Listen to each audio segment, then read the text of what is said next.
Bonjour à tous, bienvenue à ce webinaire. Je m'appelle Tizeli et je suis ingénieure en environnement au niveau du cabinet d'expertise industrielle Khalfaoui. Et je serai modératrice de ce webinaire, donc n'hésitez pas à m'écrire directement sur le chat. Je vous remercie d'abord d'être parmi nous aujourd'hui pour l'analyse de la nouvelle loi 2404 sur les risques de catastrophe en Algérie. Et avant de commencer, je tiens d'abord à préciser que ce webinaire sera enregistré et rediffusé à travers notre site web et notre page LinkedIn afin de permettre aux gens qui n'ont pas pu assister de le revoir.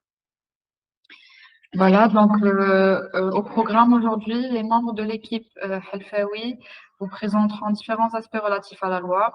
Donc nous allons voir une comparaison entre les lois la 0422 et la 2404. Ensuite, nous allons poursuivre avec une analyse critique de la nouvelle loi et on verra aussi les impacts sur les opérateurs économiques, les impacts de cette dernière sur les opérateurs économiques. Et on finira avec une session débat où vous pourrez poser vos questions à nos experts. D'ailleurs, j'invite l'ensemble des participants à poser leurs questions sur le chat au fur et à mesure des présentations, de préférence en précisant à qui elles sont adressées. Voilà, donc sans plus tarder, je passe la parole à Monsieur Khalfaoui Lotfi, fondateur et directeur général du cabinet d'expertise industrielle Khalfaoui. Monsieur Lotfi, la parole est à vous.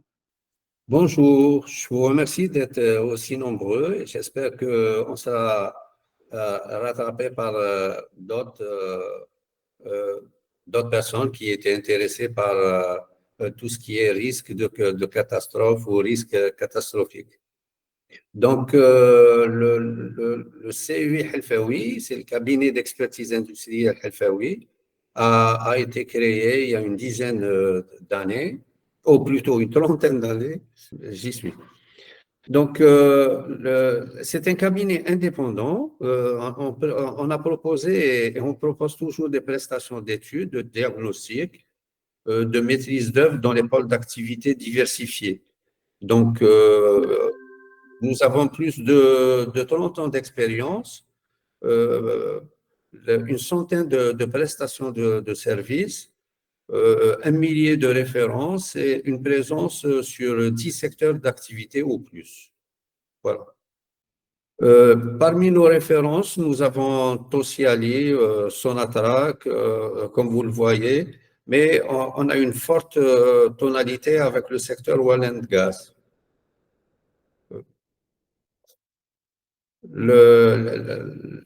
Les différentes interventions qu'on fait sont surtout des études. On est multidisciplinaire. Nos équipes sont des experts, des docteurs, des doctorants, des consultants aussi externes, un petit peu. Tous certifiés avec des compétences et de l'expérience, et surtout des valeurs éthiques, etc., pour offrir des prestations de qualité. Nous avons parmi nous aussi, on compte parmi nous des chairmen ASOP, ASI 710 et bientôt sur d'autres API. Pour le SIL, pour latex, que ce soit électricité ou mécanique, ou notamment tout ce qui est management de la qualité, management pour la sécurité, la santé au travail, évidemment, et pour tout ce qui est thématique environnementale. Comme vous voyez, les colonnes à gauche, plutôt les lignes à gauche, vous avez tout un panel de compétences, de thématiques, et la même chose à droite concernant l'environnement, l'aménagement de territoire, le littoral, l'hydraulique, voilà. À côté de ça, on fait aussi les expertises pour le secteur des assurances, donc on est cabinet d'expertise assurantielle. Notamment, on est un cabinet d'expertise judiciaire. Voilà. Donc, pour ce qui est du webinaire d'aujourd'hui, la question qu'on se pose, pourquoi ce webinaire? Tout d'abord, c'est partager avec vous notre veille réglementaire à ce sujet. Deuxièmement, nous sommes face à un contexte, comme tous les pays, marqué par des phénomènes naturels de haute intensité et des risques émergents qui perturbent et dysfonctionnent nos sociétés. Aussi, les changements climatiques auxquels nous faisons face nous ont conduit à nous réinterroger sur notre capacité de connaissance, de préparation à faire face à ces crises majeures en plus de plus en plus intersectorielles. Comme acteur économique dynamique, CUI Halfaoui, au sein de CUI Halfaoui, nous avons développé des solutions proactives de prévention dans l'attente de la promulgation des têtes d'application de cette loi.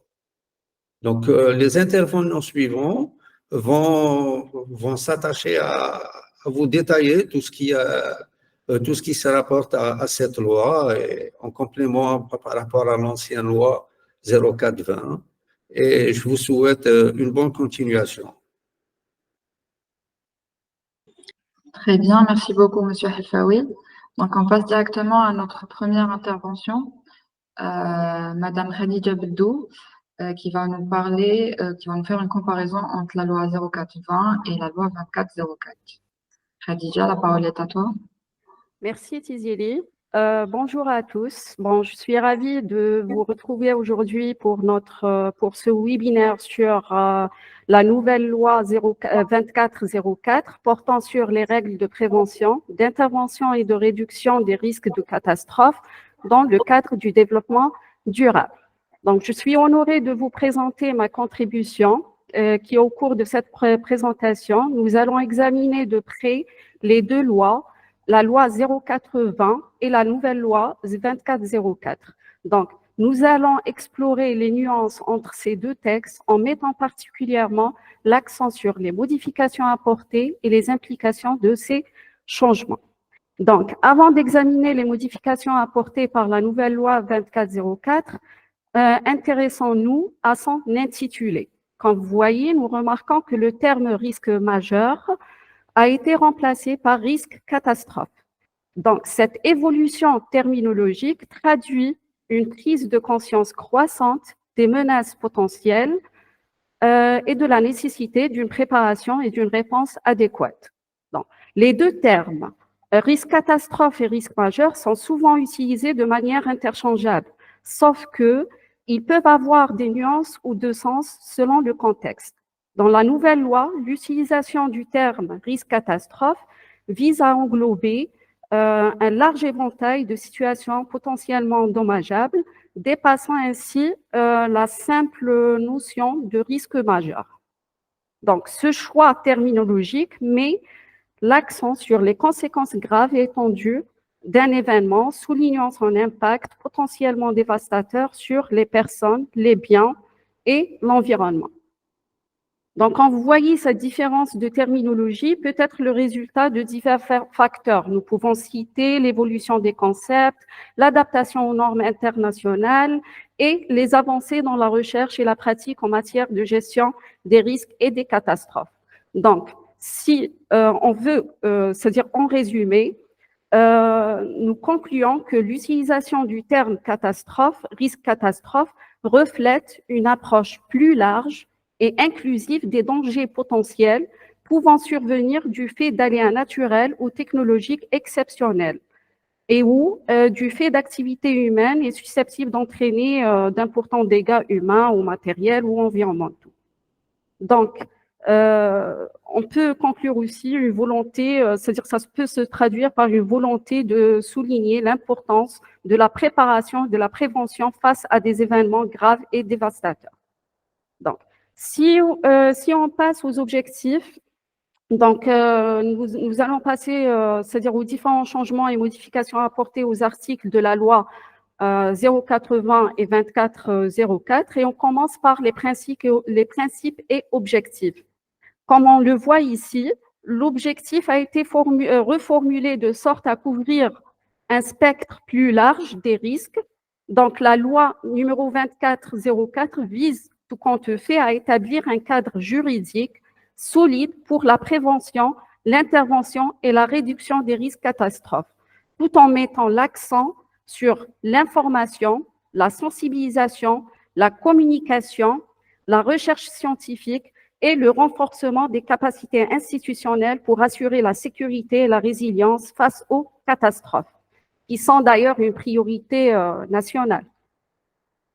Donc, passons au slide suivant. L'atteinte des objectifs stratégiques cités dans la nouvelle loi 2404 repose sur plusieurs principes qui n'ont pas été modifiés pour la nouvelle loi, notamment en ce qui concerne le principe de l'amélioration, l'actualisation de la connaissance, le renforcement de la surveillance, la mise en place de dispositifs ayant pour objectif la prise en charge cohérente, intégrée et adaptée aux effets de tout risque de catastrophe, sauf pour la prise en compte des analyses de risque qu'on voit ici, où cette analyse de risque qui revêt une importance cruciale pour une gestion efficace des risques, nous avons noté une petite modification qui a été reportée où la prise en compte des analyses de risque devrait être effectuée à diverses échelles, sites sensibles, communes, wilayas, interwilayas et nationales, dans l'utilisation des sols et dans la construction ainsi que la réduction de la vulnérabilité des personnes et des biens vis-à-vis des aléas. Donc, c'est juste cette petite modification qui a été reportée par rapport les objectifs de la loi 0420. Donc, l'élargissement de la prise en compte de ces analyses des risques implique une approche holistique qui englobe une diversité de risques de catastrophes tels que les risques sismiques, géologiques, d'inondations, climatiques, extrêmes, industriels, etc. Donc, à ce propos, en matière de risques catastrophes au sens de la nouvelle loi, nous avons noté une inclusion de nouveaux risques, notamment ce que vous voyez en rouge, les risques spatiaux, les risques de désertification, les risques de sécheresse, les risques d'érosion du littoral et d'élévation du niveau de la mer, les risques cybernétiques, les risques acrisiens, les risques biotechnologiques, sans oublier bien sûr une modification qui a été apportée pour les risques de pollution atmosphérique, marine et hydrique, où il y a eu la suppression de la pollution tellurique. Donc, cette adaptation aux évolutions technologiques, non, on reste toujours sur les risques, Tizieli. Donc, cette adaptation aux évolutions technologiques et sociétales permet de rester à jour et de répondre aux défis contemporains en matière de gestion des risques. Donc, pour cela, plusieurs prescriptions particulières à chaque nouveau risque de catastrophe ont été introduites dans la nouvelle loi, visant par ailleurs à garantir une approche complète, proactive et adaptative pour faire face à une gamme étendue de risques, y compris les nouveaux défis émergents, et à assurer la résilience des communautés face aux catastrophes. Et c'est pour ça il y a eu la citation sur les risques cybernétiques, les risques biotechnologiques, etc. Voilà. On passe au suivant. Donc, la loi a défini des prescriptions particulières à chaque risque de catastrophe. Pour ce chapitre, qui est le chapitre 5, qui traite la prévention des risques de catastrophe, donc au niveau de la section 2 de ce chapitre, nous avons noté la modification suivante pour les risques des infrastructures routières et autoroutières, où dans la nouvelle loi 2404, c'est-à-dire la modification était comme suite. Ils ont rajouté les risques ferroviaires, hydrauliques et énergétiques, et ils ont aussi il y a eu le rajout de nouveaux dispositifs de sécurisation stratégique qui ont été introduits, notamment la sécurisation préventive de ces réseaux contre les risques de catastrophe, l'instrumentation sismique des infrastructures afférentes et l'évaluation de la vulnérabilité aux risques sismiques. Donc, il faut noter que pour les autres risques qui sont communs, des changements, il n'y a pas eu de changement par rapport aux prescriptions particulières, sauf pour les nouveaux risques. Donc, il y a eu automatiquement l'introduction de nouvelles c'est-à-dire de nouvelles des prescriptions particulières, et aussi il y a eu ce petit changement par rapport aux risques concernant les infrastructures routières, ferroviaires, hydrauliques. Voilà. Pour le point suivant, donc il y a eu un nouveau chapitre qui a été introduit dans la nouvelle loi concernant le relèvement. Donc ce chapitre du relèvement, il aborde justement les mesures à prendre après une catastrophe naturelle pour permettre la reconstruction, la réhabilitation et le retour à la normale.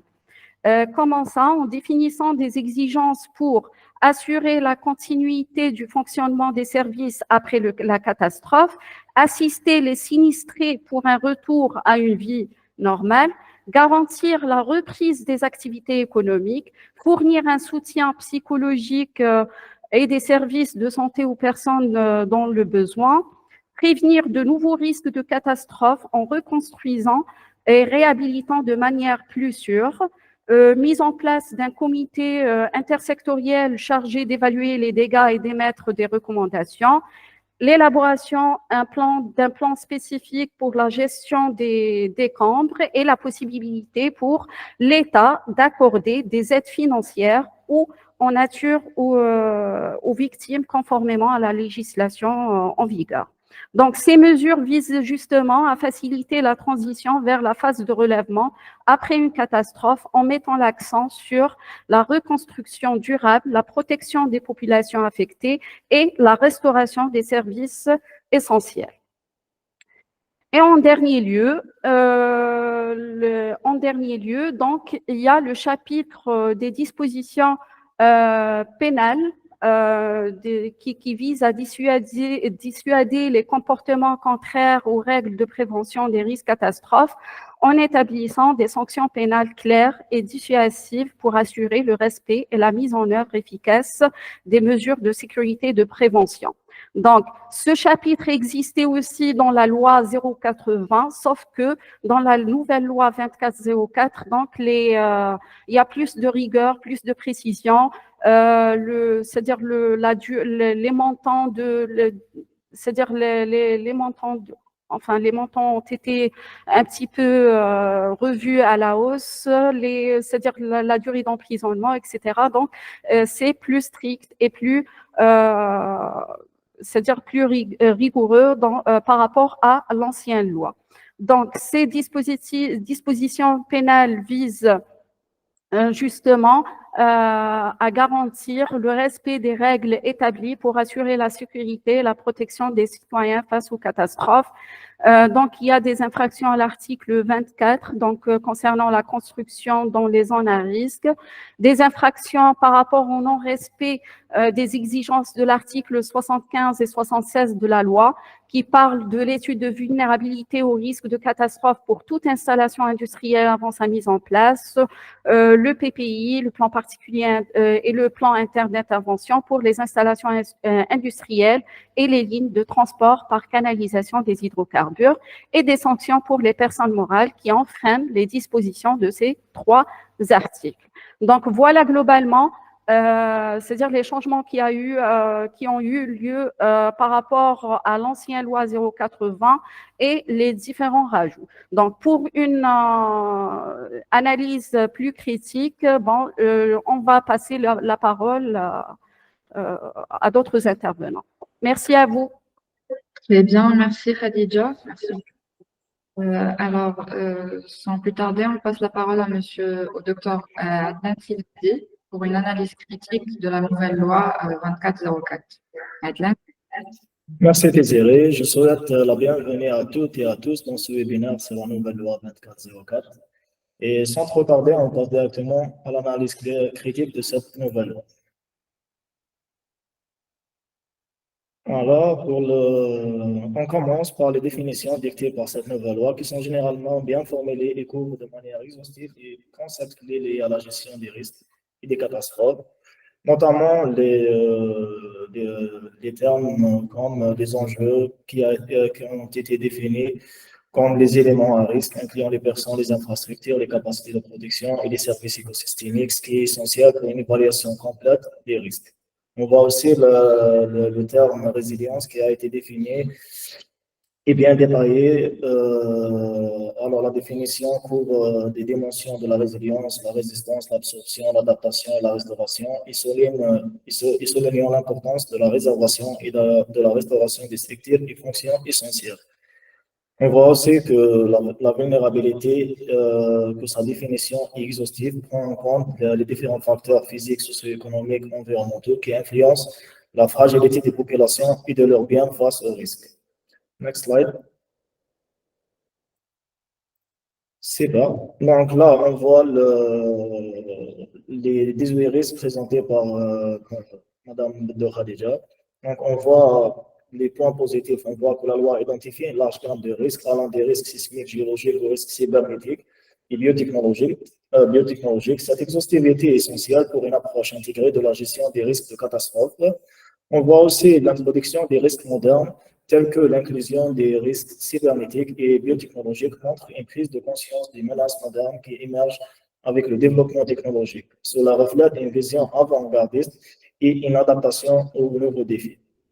On voit aussi une attention portée aux risques affectant la santé humaine, animale et végétale, sans l'interdépendance entre la santé et l'environnement, essentielle pour une approche de One Health. Next slide, please. C'est bas. Donc, on passe maintenant à une analyse critique de l'autre côté. Donc, l'article 3 de la présente loi énumère divers risques de catastrophes, incluant les risques naturels tels que les séismes, les inondations et les incendies de forêt, les risques technologiques et industriels comme les risques nucléaires et biotechnologiques, les risques liés à la santé humaine, animale et végétale, ainsi que les risques sociaux de sécurité comme les risques cybernétiques et le développement humain important. Mais on va souligner un point qui est le manque de catégorisation de ces risques. Donc, on peut les catégoriser comme le montre ce tableau. Donc, les risques naturels, incluant les risques sismiques, géologiques, d'inondation, etc., les risques technologiques et industriels, les risques liés à la santé et les risques sociaux et de sécurité. Pourquoi la catégorisation? C'est justement pour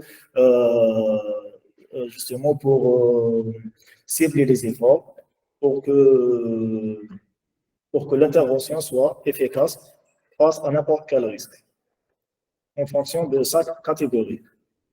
Alors, on passe maintenant à next slide. C'est là. Clique une fois. C'est bon. Donc, là, on va parler d'une approche qui ne prend pas en compte les spécificités géographiques dans la loi. Donc, bien que la loi identifie une gamme exhaustive des risques de catastrophe, elle peut être améliorée en reconnaissant explicitement les différences géographiques qui influent sur la nature et l'ampleur de ces risques à travers le pays. Donc, une telle reconnaissance permettrait de concevoir des stratégies de gestion des risques plus ciblées et adaptées à chaque région, renforçant ainsi la résilience des communautés locales face aux menaces potentielles. En intégrant cette perspective géographique dans la loi, il serait possible de mieux répartir les ressources et les efforts de gestion des risques en accordant une attention particulière aux défis spécifiques. Donc, comme vous pouvez regarder, le nord de l'Algérie a des caractéristiques distinctes par rapport au sud de l'Algérie. Donc, on voit dans le nord que la topographie, c'est des régions côtières, montagnes et plaines, climat méditerranéen, végétation et forêts denses, avec une population densément peuplée. Pour les risques prédominants dans le nord, on trouve les risques d'inondation, les risques d'incendie de forêt et les risques sismiques, notamment le long de la faille nord-anatolienne. Merci. Dans le sud de l'Algérie, il y a d'autres types de risques. Là, on trouve des caractéristiques différentes par rapport au nord de l'Algérie, avec une topographie caractérisée par les hauts plateaux et des déserts de Sahara, climat aride et semi-aride, avec des températures extrêmes, végétation, espace désertique avec des végétations rares, des populations moins densément peuplées que le nord. Les risques qu'on trouve le plus dans le sud sont les risques de sécheresse, les risques de désertification, les risques affectant la santé humaine et les risques acridiens. Donc, on ne voit pas dans cette nouvelle loi cette différenciation entre le nord et le sud. Espérons dans les textes d'application qu'on trouve cette définition ou bien cette distinction. Alors, next slide. Merci. Un autre point aussi qui manque dans cette nouvelle loi est l'absence d'échelle de gravité, comme on peut prendre l'exemple de celui utilisé en France. Donc, c'est une échelle de gravité qui est basée sur le dommage humain et le dommage matériel. Comment qualifier un risque comme risque de catastrophe ou un accident, c'est grâce à des échelles de gravité. Donc, si on prend l'exemple de ce tableau, entre 100 et 999 morts, on qualifie ce risque comme risque de catastrophe. Dans cette nouvelle loi, on ne trouve pas ce débat. Donc, l'introduction d'une échelle semi-quantitative pour catégoriser les événements et qualifier un événement comme un risque de catastrophe serait une amélioration significative de la loi sur les risques de catastrophe en Algérie. Cette approche permettrait de mieux évaluer la gravité des événements et d'orienter les interventions en conséquence. Inspiré par le modèle français, une telle échelle pourrait comprendre des critères quantitatifs pour évaluer le dommage humain et matériel, comme le montre le tableau. Cette échelle permettrait de mieux caractériser la gravité des événements en fonction du nombre de victimes et de l'étendue de dommages matériels. Pourquoi on utilise ce tableau? Par exemple, à quel moment on déclenche le plan Orsec? À quel moment on dit qu'un déversement de pollution dans les eaux marines est un risque de catastrophe? Est-ce que le déversement d'un litre de l'eau de javel dans la mer est qualifié comme risque de catastrophe? Donc, vu l'absence d'une échelle métrique, ça rend les choses un peu difficiles. Donc, en attendant dans les textes d'application, est-ce qu'il y a ce tableau? Passe au next slide. Merci. Alors, l'article de la loi D sur les risques de catastrophe en Algérie vise à assurer un accès égal et permanent à l'information sur les risques de catastrophe pour tous les citoyens, promouvant ainsi la transparence et la sensibilisation. Cependant, sa mise en œuvre pose des défis. Elle nécessite une infrastructure solide pour la collecte et la diffusion des données. Surtout sur le premier point, ce droit couvre la connaissance des risques, aléas et la vulnérabilité de leur lieu de résidence et d'activité. Donc, chaque citoyen a le droit de savoir les aléas et les vulnérabilités dans son lieu d'activité, dans son lieu de résidence et d'activité. Ça demande beaucoup plus de données et beaucoup plus de logistique. Est-ce qu'on va être à la hauteur de cette ambition qui demande des investissements significatifs? Parce on va voir dans les prochains mois, les prochaines années. Next slide. L'article 12 à 16 de la loi améliore la préparation aux catastrophes, mais l'intégration de l'enseignement des risques à tous les niveaux d'éducation pourrait poser des défis, toujours en termes de logistique et pédagogique. Est-ce qu'on a les capacités dans les lycées, dans les CIA, dans les universités? Est-ce que les profs sont bien formés pour faire passer ce message aux générations futures? Donc, une mise en œuvre efficace nécessite des ressources et informations adéquates. Next slide. C'est là, passe maintenant à la prévention. Donc, la complexité des plans de prévention. Bien que l'établissement de plans généraux de prévention soit essentiel, leur mise en œuvre peut être entravée par leur complexité et leur spécificité. La collecte d'informations et l'élaboration de plans pour chaque type de risque exige des ressources considérables en termes de temps, d'argent, d'expertise, ce qui pourrait poser des défis logistiques et financiers comme on a précédemment souligné. Donc, il y a aussi le point sur les responsabilités et le suivi, parce que les articles ne définissent pas clairement les responsabilités et les mécanismes de suivi pour assurer la mise en œuvre effective des plans de prévention. On sait que les textes d'application ne sont pas vus de jour jusqu'à présent, mais on aimerait bien que ces textes d'application englobent le point sur les responsabilités et le suivi, parce qu'une surveillance continue et une évaluation régulière sont nécessaires pour garantir l'efficacité des mesures de prévention et pour ajuster les plans en fonction des changements dans les risques et les vulnérabilités. Next slide. On voit dans cette diapositive qu'il y a plusieurs plans spécifiques pour chaque type de risque. Par exemple, pour les risques sismiques, on voit qu'il y a la classification des zones exposées, l'intégration des résultats d'études sismiques dans la planification urbaine, programme d'évaluation de la vulnérabilité des bâtiments, Pour le risque, par exemple, d'incendie de forêt, là, on a la classification des zones forestières, comme on a vu dans le webinaire passé sur la nouvelle loi des forêts et des ressources forestières. Définition des interfaces agglomération-forêt et des dispositifs de prévention. Next slide. On a aussi les risques spatiaux pour une première fois qui contient un plan spécifique, identification et prévention des risques spatiaux, organisation de la prévention pour réduire les impacts. On a aussi les risques de pollution atmosphérique marine ou hydrique, où on constate que dans la nouvelle réglementation, ils ont enlevé le risque hydrique. Donc la pollution du sol ne figure plus dans la liste des risques de catastrophe. Dans ce plan, on trouve l'identification des sources de pollution, protection des personnes et des écosystèmes. Next slide. Donc, on a en tout 18 risques, avec pour chaque risque un plan de prévention spécifique. Next slide. Là, on trouve les points forts et les points ou les attentes en termes de mise en œuvre. Alors, pour les points forts de ces plans de prévention spécifiques, on a des mesures de prévention, les dispositifs de sécurisation stratégique couvrent une gamme variée d'infrastructures essentielles, tels que les réseaux routiers, autoroutiers, ferroviaires, hydrauliques, énergétiques et de télécommunications, ainsi que les bâtiments en valeur stratégique ou patrimoniale, démontrent une approche exhaustive pour garantir la résilience, comme a aidé Madame de DB face aux catastrophes. Donc, l'instrumentation sismique des infrastructures et des bâtiments prioritaires renforce la capacité de surveillance et d'alerte précoce, permettant des interventions rapides et ciblées en cas de risque sismique, ce qui constitue une mesure proactive pour réduire les dommages potentiels. On a aussi un plan de comportement priorisé, l'institution de plans de comportement priorisé pour les bâtiments à valeur stratégique patrimoniale basés sur des études de vulnérabilité et d'instrumentation sismique, dénote une approche stratégique pour préserver le patrimoine culturel et assurer la continuité. Passons maintenant les attentes en termes de mise en œuvre dans les prochains textes. Alors, on a coordination et mise en œuvre.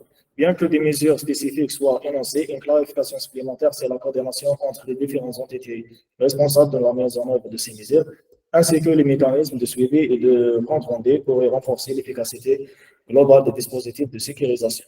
L'intégration de nouvelles technologies, une plus grande exploration des opportunités offertes par les nouvelles technologies telles que l'intelligence artificielle, l'Internet des objets et l'analyse des données pourraient améliorer la surveillance et la gestion des risques, renforçant ainsi la capacité de réponse aux catastrophes. La dernière attente, c'est l'engagement des parties prenantes, impliquer davantage les parties prenantes locales, y compris les communautés locales, les entreprises et les organisations de la société civile, dans l'identification des besoins en matière de sécurisation et dans la mise en œuvre des mesures préventives pour y garantir une approche plus holistique et adaptée aux besoins locaux. Next slide.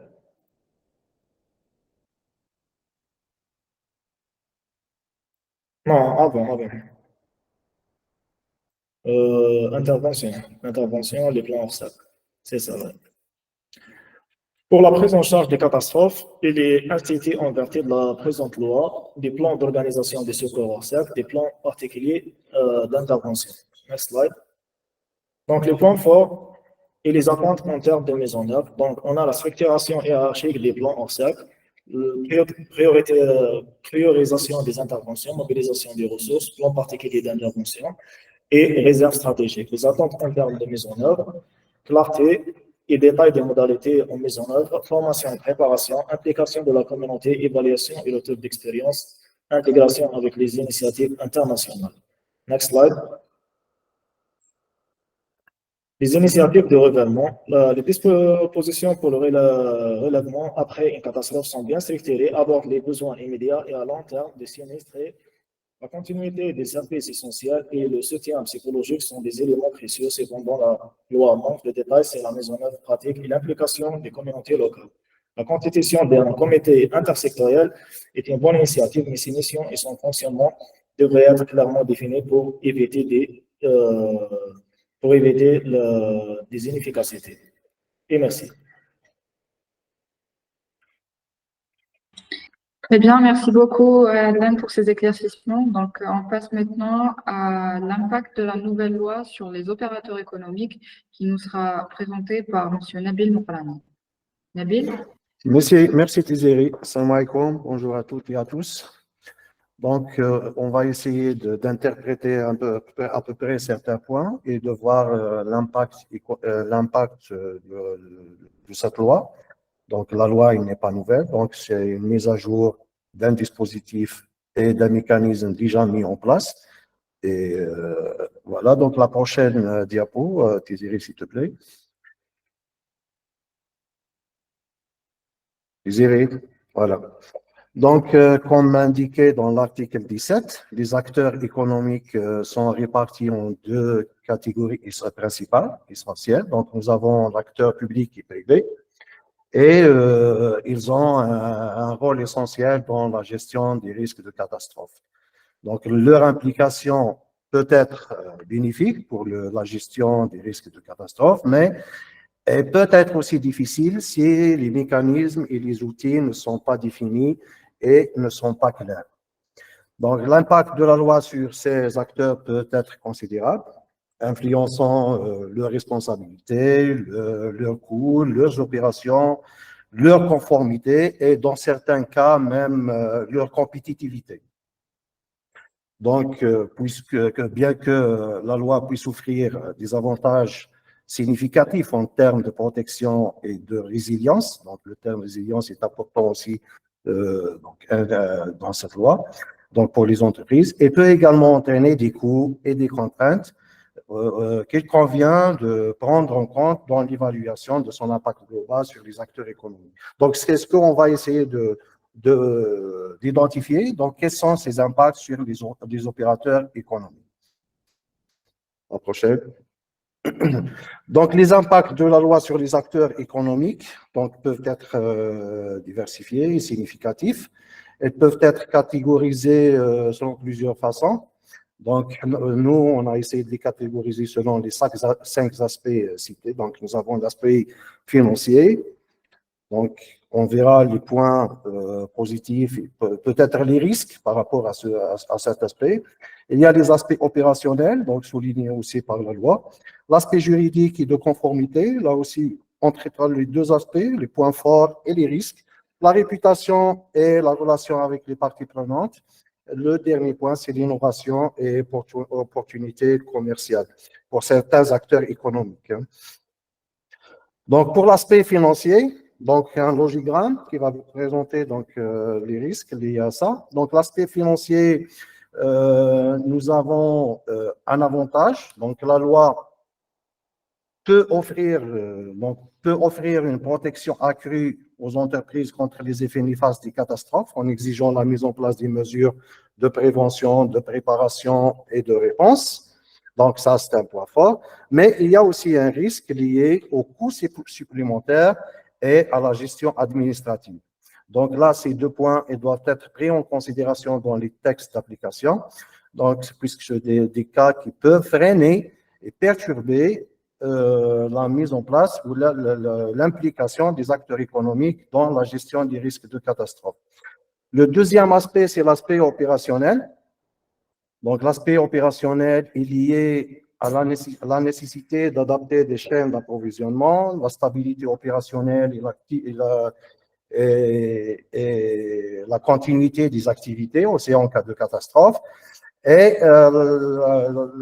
l'amélioration de la résilience aussi, donc la capacité, et la planification et gestion des risques. Donc là, c'est des paramètres essentiels qu'on doit mettre en place en cas de survenue, pour prévenir et en cas de survenue,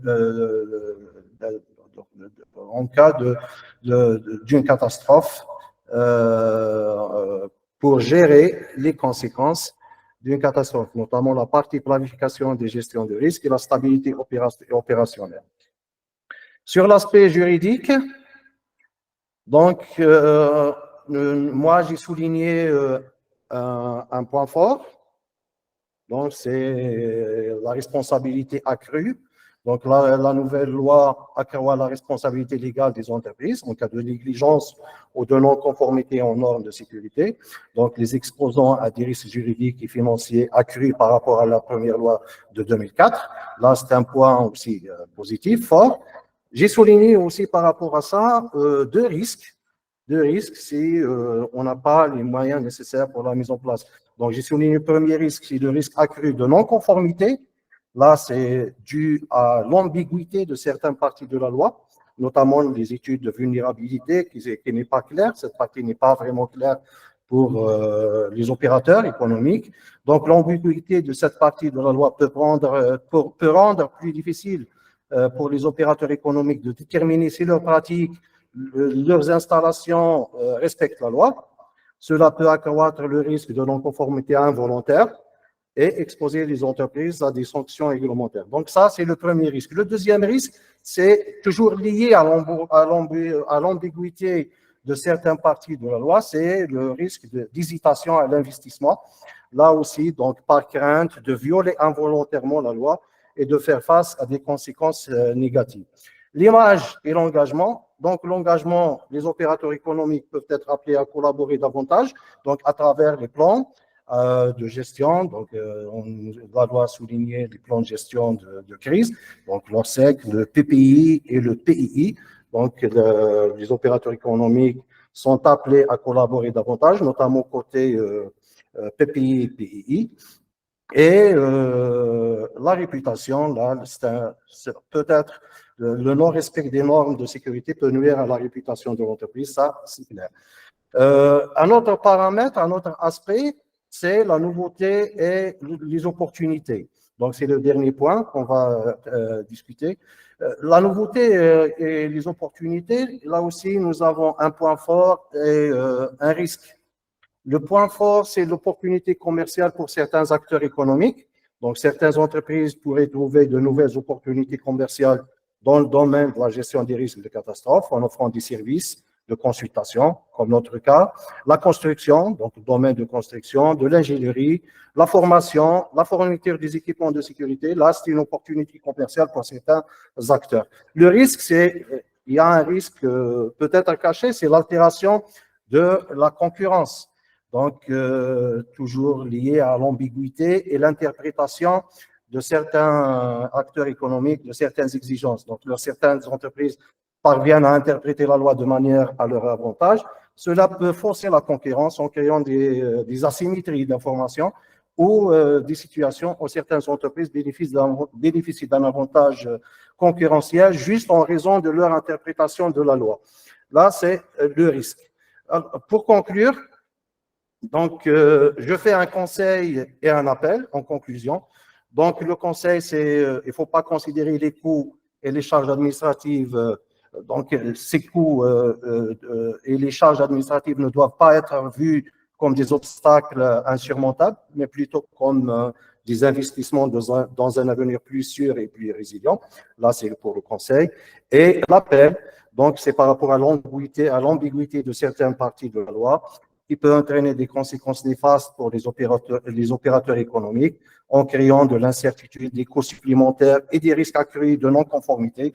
Donc, il est donc important que les législateurs et les autorités réglementaires travaillent à adopter des textes d'application, des instruments, des outils, des mécanismes clairs et précis afin de réduire ces impacts potentiels. Merci, Thierry. Très bien, merci beaucoup Nabil pour ton intervention. Voilà, donc on arrive à la session débat. Je vous invite maintenant j'invite l'ensemble des participants à poser leurs questions, donc soit en levant la main pour prendre la parole ou en les écrivant sur le chat. Donc n'hésitez pas à commenter ou à poser vos questions.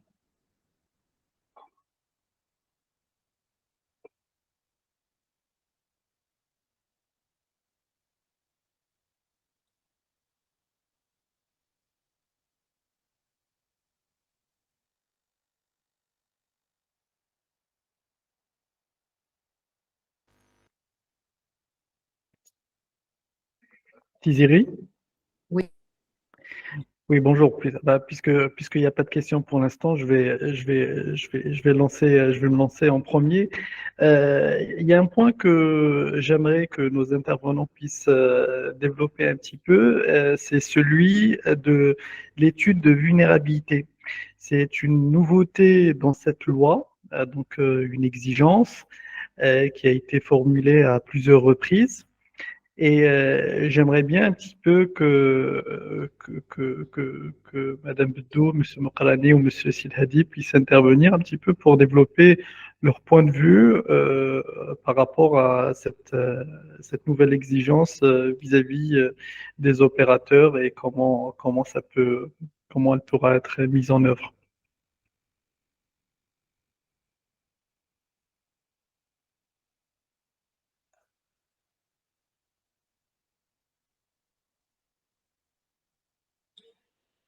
Oui, merci Elias. Alors, Khadija ou Nabil ou Adlem, vous voulez intervenir? Alors, un instant, nous avons Monsieur Hamila Youssef qui lève la main. Vous pouvez prendre la parole, monsieur.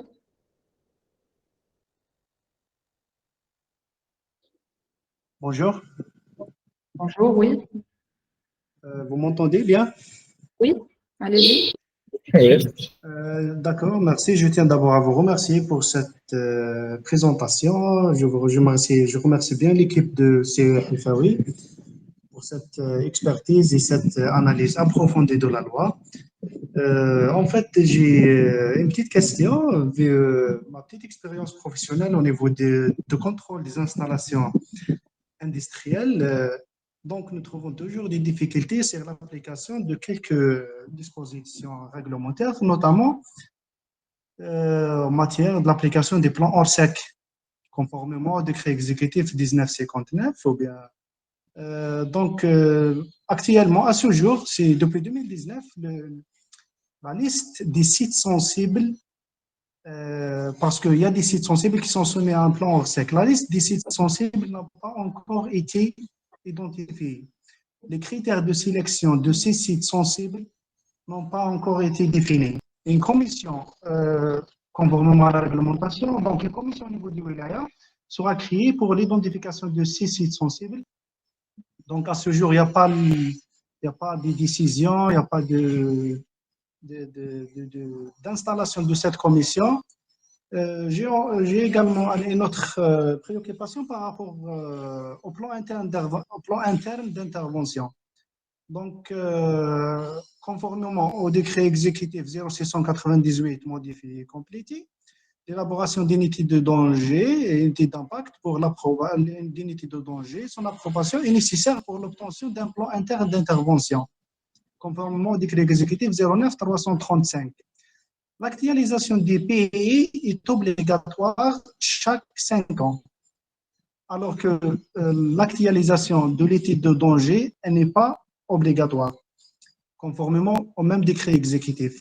Chose qui n'est pas, c'est pas le même cas pour le décret exécutif des installations énergétiques de la Sonatrach. Donc le décret exécutif, je sais pas, 21, qui est chargé de l'approbation des études de danger, et il exige l'approbation ou bien l'actualisation de l'étude de danger chaque 5 ans. Donc, j'aimerais savoir s'il y a par rapport au retour d'expérience que disposent les équipes de CEFAWI, est-ce que vous avez rencontré ces cas-là? Est-ce que vous avez des explications ou bien des éclaircissements? Merci beaucoup pour votre présentation, encore une fois. Merci, monsieur Hamila. Donc, Nabil? Oui, Thierry, donc je vais commencer par la deuxième question. Bon, j'ai pas bien entendu la deuxième par rapport à la mise à jour, le PII, c'est ça? Oui. Donc, je comprends, le monsieur, il est du secteur industriel hors activité hydrocarbures. Donc, la mise à jour du pays, c'est vrai. Donc, pour les activités hydrocarbures, il y a un texte de 21-319 qui exige la mise à jour de l'étude danger chaque 5 ans. Donc, ça, c'est clair. Donc, et le pays aussi. Donc, le pays aussi, il suit toujours le 09-335. Mais pour les activités industrielles, donc les établissements classés hors activité hydrocarbures, Nous n'avons pas cette exigence de mise à jour dans le texte, dans le 0698 actuel mis à jour. Donc, nous n'avons pas cette exigence de mise à jour quinquennale de l'étude de danger. Mais, donc, dans le pays, le 09335, nous avons clairement identifié la nécessité de mettre à jour le pays chaque 5 ans, bien suite à la mise à jour de l'étude de danger en cas de modification ou en cas de changement substantiel.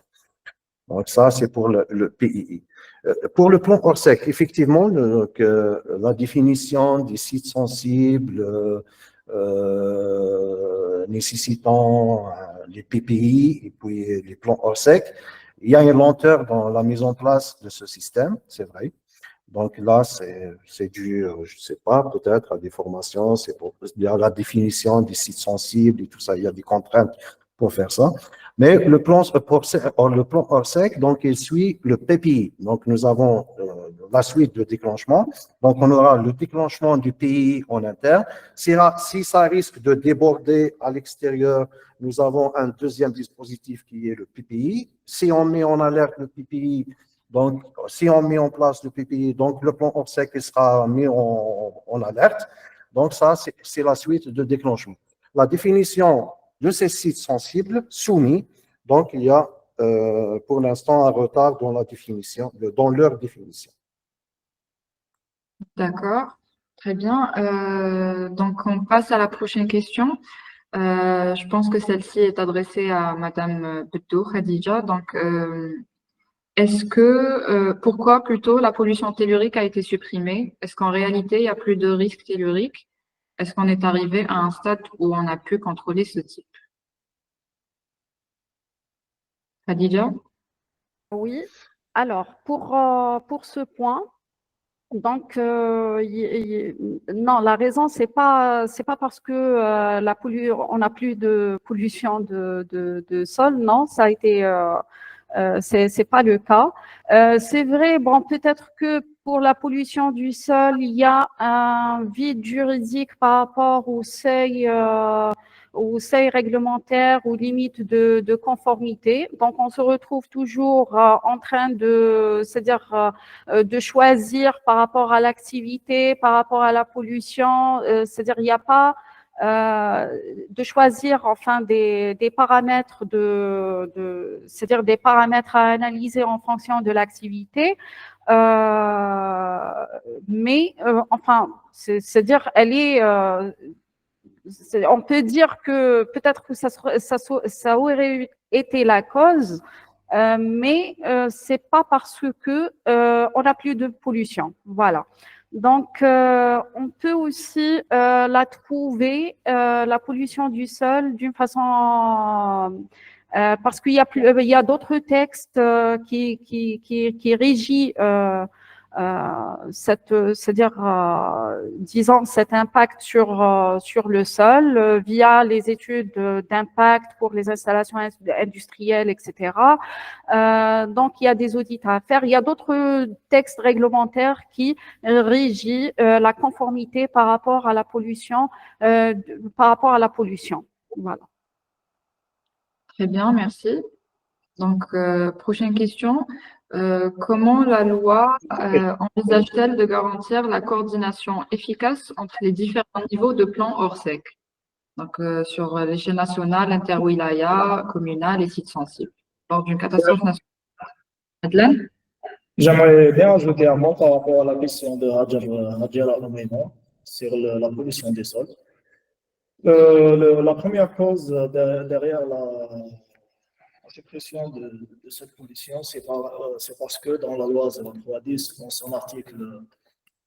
dans son article 10, décrit que l'État assure une surveillance des différentes composantes de l'environnement. L'État doit définir les valeurs limites, les seuils d'alerte et les objectifs de qualité, notamment pour l'air, l'eau et le sol et le sous-sol. Les modalités d'application de cet article sont précisées par voie réglementaire. À ce jour, on ne voit pas la mise en place d'un article qui définit les seuils de pollution de sol. Mais le problème n'est pas seulement en Algérie. Le problème est mondial. Dans toutes les réglementations internationales, on trouve seulement peut-être en Belgique Et en Pays-Bas, sont les seuls qui ont dicté des seuils pour la pollution des sols.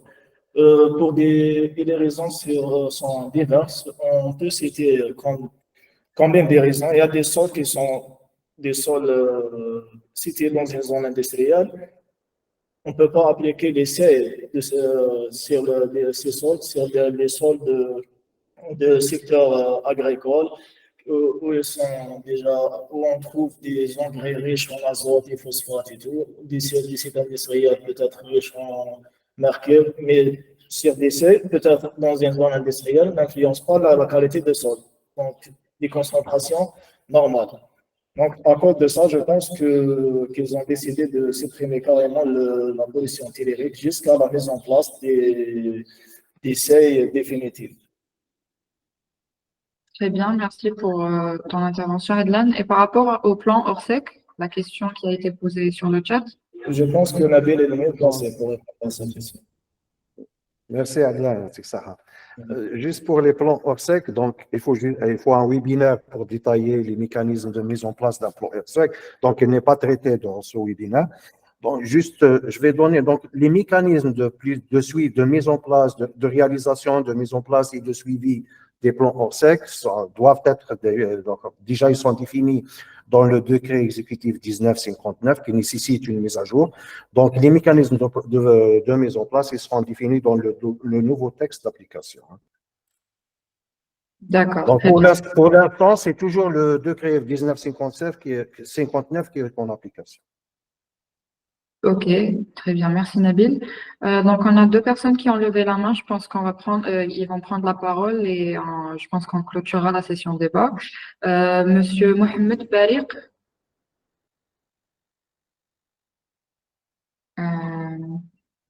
Si vous voulez bien prendre la parole, sinon on passe à Monsieur Omar Khaber. Veuillez activer votre micro par contre. Comme ça, c'est bon? Oui, c'est bon. Parfait, très bien. Bonjour tout le monde. Donc, je viens de, comment dirais-je, donc de me connecter parce qu'on n'a pas reçu l'invitation, enfin l'information suffisamment à l'avance. Bon, donc j'ai raté une grande partie de votre webinaire, mais quand même, comme nous sommes donc la délégation nationale au risque majeur, peut-être on va comment vous éclairer par rapport à certains points. J'ai entendu quelques questions par rapport aux études de vulnérabilité. C'est ça, madame? Oui. Parfait. Donc, je voudrais juste rappeler que cette loi, cette nouvelle loi, a été initiée. Donc, il y a eu tout un processus depuis mars 2021 dans l'idée comment dirais-je, donc de vérifier l'applicabilité ou l'application de l'ancienne loi, la loi 04-20. Quand on a commencé donc la réflexion, c'est avéré que donc il y a beaucoup de concepts nouveaux, il y a beaucoup d'articles à changer. Donc c'est pour ça qu'il y a eu donc la naissance d'une nouvelle loi. Je dirais, comment dirais-je, donc la nouveauté dans cette loi, c'est que nous avons intégré à la fois les aspects internationaux, notamment donc le cadre de Sendai, mais surtout, nous avons analysé pourquoi l'ancienne loi, qui a prévu quand même plus de 30 décrets, n'a connu que 4 décrets d'application en fin de compte. Comme vous l'avez déjà, je pense que vous avez déjà donc signalé les textes relatifs notamment, comment dirais-je, donc au plan Orsec et ainsi de suite. Donc cette nouvelle démarche initiée par le ministère de l'Intérieur, donc à travers la DNRM, va nous permettre justement de rattraper certaines défaillances, notamment. Vous avez évoqué les études de vulnérabilité, donc nous avons aussi beaucoup d'outils qui vont gérer donc comment dirais donc les catastrophes à la fois donc dans la phase de la prévention, l'intervention et aussi comment dirais-je donc la remise comment dirais-je donc et la réduction des catastrophes. Je ne sais pas, est-ce que je dispose, excusez-moi madame, est-ce que je dispose de combien de temps pour aller, pour vous donner Allô? Oui, on vous entend. Alors, on avait prévu 1 heure pour ce webinaire, mais vous pouvez, comme vous êtes vraiment dans le sujet, vous pouvez prendre jusqu'à 5-10 minutes. Parfait. On aimerait bien plus d'éclaircissement par rapport à l'aspect vulnérabilité. Très bien. Donc, ces aspects de vulnérabilité, vous savez que en fait, donc le risque, il est omniprésent et il y a aussi, donc, vous l'avez constaté aussi dans la nouvelle loi, nous avons élargi la liste. Donc, l'article 3 prévoit 18 risques de catastrophe. Tous ces risques vont impacter la vie socio-économique. Et vous savez aussi qu'aujourd'hui, dans la prévention, on dit que investir $1 va nous permettre de gagner ou d'économiser $18 dans l'intervention. Donc, si je parle du milieu industriel, vous avez vu l'article 75, il parle des études de vulnérabilité par rapport, donc avant de délivrer par rapport donc, à la loi de l'environnement, vous savez qu'il y a des autorisations par rapport aux installations classées, les établissements classés. Nous avons introduit cette nouvelle disposition, c'est que avant la mise en exploitation, il faut qu'il y ait cette étude de vulnérabilité par rapport au risque de catastrophe. En plus de ça, vous savez que donc il y a le plan d'intervention interne qui va gérer le risque de catastrophe à l'intérieur de l'établissement. Et quand ça dépasse les moyens ou le périmètre de l'entreprise, il y a le plan particulier d'intervention. Ce plan, il est bien sûr il est élaboré au niveau de la wilaya, dont le secrétariat est assuré par la protection civile et va permettre de protéger à la fois donc, toutes les composantes de l'environnement, les composantes aussi économiques et surtout le citoyen. Mais aussi, quand ça peut dépasser, il y a le plan hors sec de Wilaya qui peut être déclenché. Je ne sais pas si j'ai répondu à votre question et bon, pour d'autres éclaircissements par rapport à la loi, par rapport à ces textes d'application, je voudrais juste aussi préciser, parce que c'est une information très, très importante, c'est que la nouveauté par rapport à cette nouvelle démarche, c'est que les textes d'application de la nouvelle loi sont déjà préparés, prêts et vont être transmis au secrétariat général du gouvernement. Donc, cette nouvelle loi va avoir tous ces textes d'application publiés incessamment et c'est ça qui va rendre plus efficace cette loi, Inch'Allah. Merci. Inch'Allah, merci beaucoup, Monsieur Habib. Donc, passons directement à la dernière question. Tout est OK pour les risques industriels, mais pour les risques biotechnologiques, comment peuvent-ils définir des plans et des seuils pour faire face à ce genre de risque de catastrophe? Et pour les prochains décrets, vont-ils publier suite à cette loi, ils vont intégrer d'autres établissements classés probablement? Je peux répondre, madame? Allez-y. Parfait, très bien. Alors, j'ai quand même, tout à l'heure, j'ai omis de vous rappeler quand même que toute la, comment dirais-je, donc cette nouvelle stratégie de gestion des risques de catastrophe repose sur comment dirais-je, des outils fondamentaux. Le premier outil qui s'appelle le plan de prévention, le plan général de prévention des risques de catastrophe, par rapport aux 18 risques de catastrophe, y compris donc le risque de biotechnologie. Nous l'avons intégré, bien sûr, par rapport à la demande du ministère de l'Environnement. Et dans comment dirais-je, dans le plan de prévention des risques de catastrophe par rapport à ce type, le risque biotechnologique, il va y avoir d'abord des études, il va y avoir une concertation, il va y avoir la mise en place de peut-être des études, même donc des recherches, pour permettre, élaborer un guide sur la prévention des risques de, comment dirais-je, donc le risque de biotechnologie, en concertation avec le ministère concerné, avec les chercheurs, avec toutes les, et même à l'international, là, donc on va tirer profit des expériences d'autres pays en la matière. Très bien, merci. Est-ce que Nabil ou Khadija ou Adlan veulent rajouter quelque chose par rapport à cela?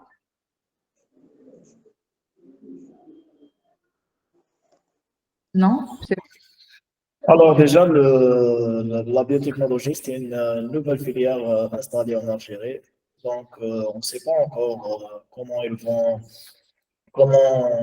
comment les risques liés à cette filière vont être traités. Donc, sans la mise en place des textes d'application, ça reste une ambiguïté dans cette nouvelle.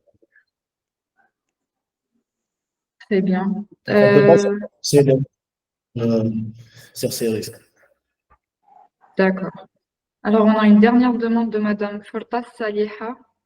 Donc, vous avez 2 petites minutes parce qu'on arrive à la fin du webinaire. Merci, de- bonjour. Bonjour, Bon. c'est Madame Porta Saleha, donc ex-directrice au niveau de la Direction générale des forêts. J'ai eu l'honneur d'être parmi le comité qui a travaillé sur cette loi. Donc, j'étais responsable de la désertification avec ma collègue sur les feux de forêt. Donc, juste pour faire un petit complément par rapport à ce qui a été dit par vous, par vos cadres et Monsieur Khabar également, c'est que l'étude de vulnérabilité va nous permettre de mettre en place des plans d'action d'urgence. Il y a déjà un exemple, il y a une étude de vulnérabilité qui a été faite sur les changements climatiques en Algérie par un bureau d'études. Donc, ça va être la même chose pour tous les risques. Et ces études vont non seulement permettre d'identifier ces risques et de voir leur impact, mais aussi de proposer des plans d'action par zone de priorité. C'est ce qui va améliorer un petit peu notre intervention. La spécificité de cette loi, c'est que les textes d'application ont été préparés en même temps. Ça veut dire au même moment où la loi était en train d'être révisée au niveau du SGG, les textes d'application étaient préparés par les secteurs, chacun en ce qui le concerne. Donc, c'est ça l'avantage de cette loi. Et comme l'avait dit Monsieur Khabal, donc ils vont être donc je pense qu'ils ont été soumis ou ils vont être soumis au SGG pour commencer leur examen. Je pense qu'ils vont pas tarder à être publiés et ça va être facile donc de suivre après tout ce qui va se faire. Et là où il y a des lacunes, comme vous l'avez dit, donc il y a aussi d'autres ancrages juridiques qui peuvent réglementer ça. À partir du moment où il y a des décrets, on pourra avoir des arrêtés, des notes, des circulaires qui vont faciliter tout ça. Le plus important, c'est de mettre en œuvre ces textes parce que on a toute une panoplie de textes qui peuvent gérer ces risques. Mais le plus important, c'est que tous les secteurs, chacun en ce qui le concerne, veille à ce que ces textes soient appliqués en bonne et due forme. Je vous remercie. Merci beaucoup pour votre intervention, Madame Fortas. Malheureusement, on pourra pas prendre d'autres questions. Vous pourrez nous les envoyer par la suite et on sera ravis d'y répondre. Voilà, donc on arrive à la fin de ce webinaire. Je remercie tout le monde d'avoir été nombreux à nous suivre et d'avoir tenu un débat enrichissant au sujet des risques de catastrophe dans le cadre de la nouvelle loi. Et je réitère mes remerciements aux intervenants, à l'équipe Helfaoui, mais également à M. Khabab, M. Fortas, M. Hamallah et toutes les personnes qui ont enrichi le débat. Très bien. Donc, je vous rappelle aussi que le webinaire sera rediffusé sur notre site web et sur notre page LinkedIn. Donc, vous pourrez le revoir ou le communiquer avec votre réseau. Comme ça, ils pourront le revoir. Voilà, c'est tout pour aujourd'hui. Donc, je vous dis restez branchés pour la suite de la série de veille réglementaire du cabinet d'expertise industrielle Helfaoui. Et je vous dis à très bientôt. Merci beaucoup et au revoir. Merci. Merci.